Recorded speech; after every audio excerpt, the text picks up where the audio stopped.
Singapore national day উপলক্ষে জাতীয় পতাকা হেলিকপ্টার দিয়ে আকাশে উড়ানো হয়েছে। আমরা দেখতে পাচ্ছি এই হেলিকপ্টার দিয়ে জাতীয় পতাকাটা টোটালি মেরিনা সিটি, মেরিনা গার্ডেনের ওদিকে যাচ্ছে। তারপর রাতে যা হলো দেখুন।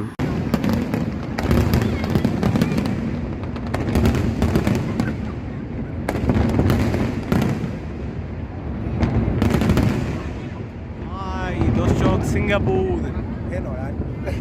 হ্যালো গাইস, সিঙ্গাপুর আতশবাজি হচ্ছে।